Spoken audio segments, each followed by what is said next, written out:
Pues regresamos a esta interesantísima plática con los caminos y todo esto de Guanajuato. Y nos queda pendiente todavía el camino rotario. Sí. ¿Qué nos puedes comentar de él?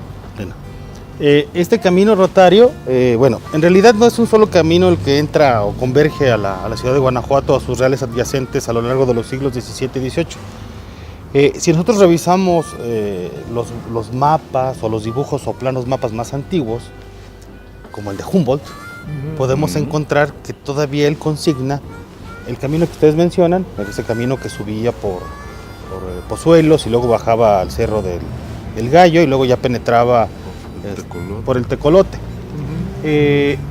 Todavía en ese plano de Humboldt, que es muy detallado y que está hecho a escala, es uno de los primeros planos mapas a escala que podríamos considerar de carácter científico. Está perfectamente bien acotado. Existía otro camino que podríamos considerar el primigenio. Habíamos mencionado al inicio de este programa que los primeros habitantes de este lugar, estas cañadas umbrosas, húmedas, propicias para refugio de ganado, pues fueron precisamente los ganados que venían de Silao y que después penetraron a la zona de la Sauceda y que de ahí pues se fue colonizando, se fue ocupando el terreno. Posteriormente vendrían los mineros. Esto sí hay que aclararlo. Es importante. Bueno, este camino que les menciono, que entraba a través de Silao y que luego a través de la Hierbabuena subía, ascendía por los cerros y luego al cruzar esta pequeña cordillera descendía por el Cerro del Hormiguero y luego por el Tecolote. Se supone que marca la historia sacra de este lugar, que fue el camino por el cual penetró la Virgen. ¿Sí? Cuando se construyó el acceso Diego Rivera, al menos la empresa que lo construyó habló de respetar el trazo. Es un trazo, no se sabe si es el original, porque cada año a partir de la parroquia de la Hierbabuena se hace una especie de procesión, peregrinación para recrear la entrada de la Virgen. Es uno de los pocos testimonios indirectos que tenemos de ese camino que siguió esta imagen sagrada en su arribo a la ciudad. Y decíamos, se había prometido convertir a ese camino antiguo de veredas en una especie de paseo público, pero pues eso no se realizó. Repito, tenemos muchas fuentes que nos permiten ver cómo era la ciudad de Guanajuato, al menos en el siglo XVIII, que es el siglo en el que se realiza el gran crecimiento, ¿sí? El boom. Habíamos dicho que la ciudad fue fundada en un lugar poco propicio para la habitación humana. Sí, generalmente, legalmente las poblaciones novohispanas se fundaban en un llano, claro, y se trazaban a cordel en forma reticular, como si fuera una parrilla. Y ¿sí? Con Guanajuato nomás no se pudo. Esta manera de trazar las ciudades y las nuevas pueblas, como se decía entonces, no era un uso europeo. Hay que recordar que las ciudades europeas son ciudades medievales, algunas incluso se remontan a un pasado romano, que están ceñidas por un cinturón de murallas y que obedecen al capricho de la naturaleza. Cuando Cristóbal Colón en su segundo viaje desembarca en la isla española, lo primero que hace cuando funda la ciudad de Isabela, en honor de la reina, que es su patrocinadora, es trazar una ciudad a cordel. Y bajo el brazo traía las obras de Vitruvio y de otros tratadistas romanos. Por eso estamos en el Renacimiento. ¿Sí? Esta manera de construir, de trazar ciudades nuevas para españoles y posteriormente para indios, va a ser una manera muy renacentista, muy moderna. El nuevo mundo nacerá ya urbanizado. ¿Sí? Bueno, Guanajuato no es el caso. Guanajuato nació por la casualidad y por la conjunción de muchos factores que permitieron que aquí empezaran a asentarse primero ganaderos y después gente de fortuna o que buscaba fortuna, y se crearon varios reales. El real no es una fortificación, originalmente un real es un campamento. ¿Sí? Después, con el paso del tiempo y con el recrudecimiento de la guerra chichimeca en la década de los 80s y de los 90s, pues se van a construir pequeñas fortificaciones en el Cerro del Cuarto, ¿sí? Para proteger a todo este conjunto de cañadas de las incursiones chichimecas, que en la década de los 80s, 1580s, 1590, pues fueron muy intensas. ¿Sí? También hay que recordar que para entonces Marfil era un real aparte. ¿sí? Era tan importante que para 1595 Marfil tenía más de 1000 vecinos indios y tenía unos pocos cientos de vecinos españoles, ¿sí? Incluso ya era una vicaría muy importante, y estuvo a punto de convertirse en parroquia por propio derecho, ¿sí? Hay que recordar que para 1579 el que fue el primer párroco de León, el padre Alonso Espino, empezó su brillante carrera de eclesiástica siendo vicario de Marfil. Para 1595 existe la primera solicitud de los indios de Marfil para constituirse un pueblo de indios y constituir su propia república. Aquí ocurre algo muy aquí ocurre algo muy curioso. Por algo las fuentes nos señalan que había una gran cantidad de vecinos indios y que Marfil rivalizaba en tamaño con los reales de Santana y con los reales que estaban ubicados en lo que actualmente es el centro de la ciudad, ¿no? Eran así como ínsulas que poco a poco iban ocupando las cañadas y las corrientes para establecer las primigenias haciendas de beneficio. Bueno, aquí algo sucedió porque para 1615 la mayor parte de la población indígena se fue o murió víctima de las epidemias, lo cual dio al traste momentáneamente con el proyecto de fundar un pueblo de indios en Marfil. Conforme seguimos revisando la documentación del siglo XVII, la pequeña comunidad de indígenas que sobrevive y que cada año se ve alimentada por la llegada de indígenas procedentes de Michoacán que vienen a trabajar en las minas, nos indica que aún no renuncian a esa pretensión de fundar un pueblo de indios, pero que ya para entonces la comunidad española es tan grande que les impide realizar tal fin. Y luego se pierde la memoria hasta finales del siglo XVIII, cuando en un pleito por las tierras de la hacienda de Santa Teresa, un grupo de indígenas de Marfil reclama las tierras de lo que actualmente es ex hacienda Santa Teresa y las tierras allende al río, las está reclamando como tierras del común para sobre ellas fundar un pueblo de indios. Este descubrimiento de que en Marfil se pretendió fundar un pueblo de indios se dio hace aproximadamente 2 años, cuando se comenzó a hablar sobre la construcción de la presa de la Tranquilidad. Al construirse y llenarse el embalse, la presa de Burrones sería totalmente cubierta. Y entonces, bueno, se nos pidió como parte de nuestras labores de investigadores, pues investigar qué pasó o qué pasa con la presa de Burrones, porque se supone que la cortina es una cortina del siglo XVIII y tiene mucho valor, tanto arquitectónico como histórico. Y había que documentar si era una decisión tomada construir la presa de la Tranquilidad, pues era necesario recoger la mayor cantidad de testimonios sobre la presa de Burrones.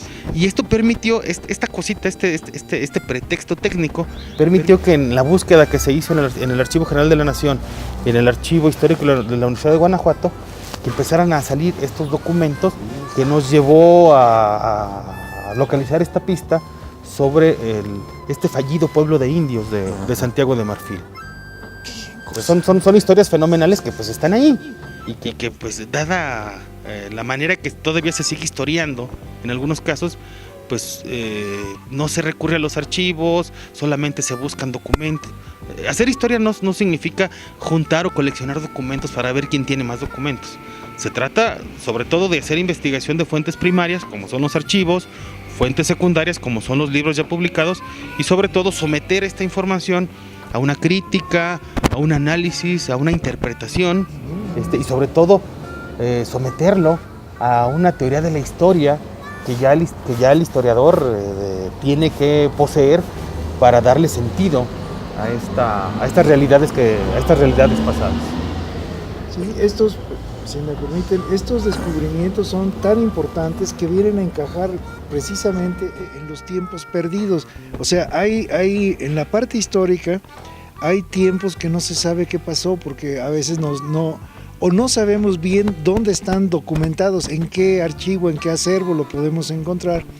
Y esta parte de descubrir esta información es excepcional porque va a llenar nuevas páginas reales, verdaderas de nuestra propia historia. De la realidad. Y la realidad. Y la actualidad. y la actualidad, ¿no? O sea, nosotros hemos mencionado varias veces en nuestros programas que, o sea, nos preguntamos qué futuro le espera a nuestro pasado, ¿sí?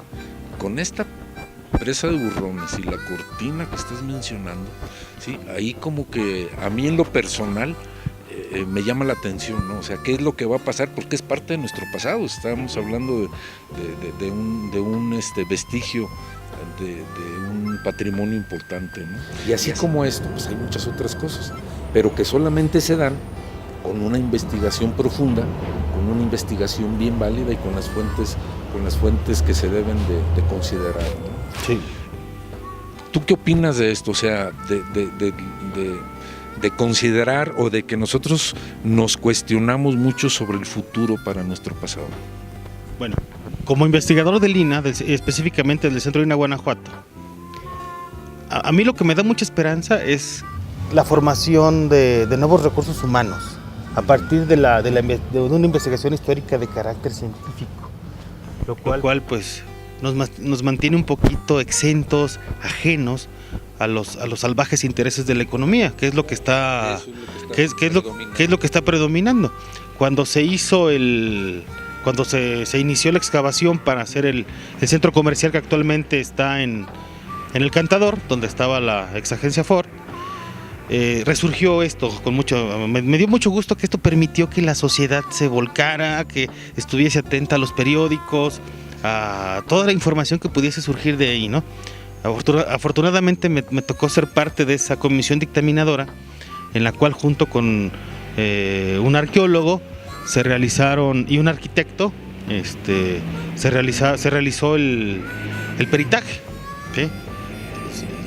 Aquí el fundamental fue el arqueólogo, porque fue el que nos dijo, a ver, aquí está el afloramiento del manto rocoso, esta tierra es tierra de sedimento, esto es un sedimento aluvial, ¿sí? El arquitecto, no, pues que aquí está el corte que se hizo de la Cruz Blanca para que el río que venía del Tepetapa pudiese correr ya directamente sin el obstáculo del cerro y que no diese la vuelta por Banqueta Alta, sino que se diese ese corte y que ese corte permitiese que a la vez se sanease el pantano que existía sobre el Cantador. Sí, esto va a ser muy interesante porque va a permitir que la ciudad, a partir de 1784, 1787, empiece a modificar su fisonomía. Antes de 1784, la ciudad de Guanajuato era una ciudad, podríamos, bueno, los términos no son adecuados, pero era como una especie de ciudad con canales y con arroyos abiertos, pestilentes, que emanaban miasmas irrespirables. Aquí prácticamente las haciendas de beneficio tenían su propia área habitacional, sus propias cuadrillas, donde surgieron posteriormente en el siglo XIX los barrios o los rumbos que conocemos, ¿no? Era una ciudad no precisamente bonita, no nada que ver con Querétaro, con Zacatecas. Es hasta el proyecto ilustrado que se maneja en 1784 de sanear el río y se hace un estudio para que los miasmas se alejen pues de la ciudad, para que las aguas contaminadas, para que el río se desasolvase y sobre todo de aquí surge un gran proyecto para abrir tajos como el de la Cruz Blanca que permiten sacar esas aguas de la ciudad y sobre todo la construcción de la famosa calzada de Marfil. En el AGN está este documento de esta campaña de saneamiento y viene acompañado por dos dibujos excelentes que nos muestran parte de la ciudad entre 1784 y 1787. Ojalá los pudiésemos. No, pues ahorita se los hago llegar como parte del programa. En la Alhóndiga existe una copia, una copia fiel de este documento. Es un documento de cerca de 3 metros de largo por 70 centímetros de ancho. Es un dibujo excelente y que fue fundamental para determinar que en ese terreno donde estaba la Ford no había edificado nada, salvo estos muros de contención, estos diques que impedían que el río cuando se desbordaba inundara los terrenos adyacentes. Eso permite que, Aquí no hay nada más que muros de contención, no hay nada que destruir debajo, así que no hay nada obsta para que, bueno, de alguna u otra manera pues pueda construirse ahí. Aunque con la salvedad de que pues la construcción tendría que ser muy buena, dada la naturaleza del terreno, un terreno aluvial, es pura tierra de sedimento, ¿no? En el río, asentado en el río. Sí. Hay otras fuentes que tenemos que revalorar. Es el caso de las efemérides de Lucio Marmolejo. Cuando yo era estudiante y se hacía referencia a la obra de Lucio Marmolejo, siempre, nunca faltaba alguna que otra ceja levantada, ¿no? Así como la de que, bueno, se consideraba que Lucio Marmolejo se había sacado de la manga buena parte de las informaciones con las que formó sus efemérides. Bueno, muchos años después nos damos cuenta que Lucio Marmolejo tuvo al alcance de la mano, tuvo a la vista documentos que ya no existen y que él pudo consignar. Hay un capítulo, un pasaje de la historia de Lucio Marmolejo que me llama mucho la atención y que ocurre entre 1711 y 1714, una gran hambruna que Lucio Marmolejo retrata de manera apocalíptica, pero que casi nadie le hace caso.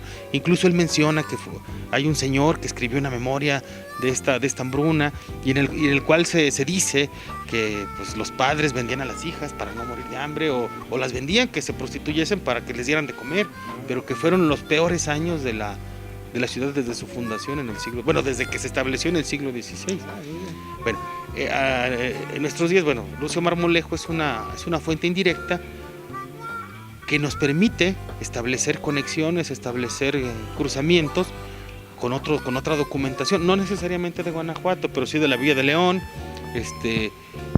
para poder averiguar la vida cotidiana, para poder averiguar los avatares por los que cruzó este real minero en el siglo XVIII, que fue el siglo de mayor crecimiento. No, qué importante y interesante todo. Amigos, vamos a un nuevo corte y regresamos con ustedes para seguir platicando, y pues nos gustaría mucho volverte a invitar, estimado maestro, porque toda esta información es muy, muy, muy oportuna y valiosa para nuestro auditorio.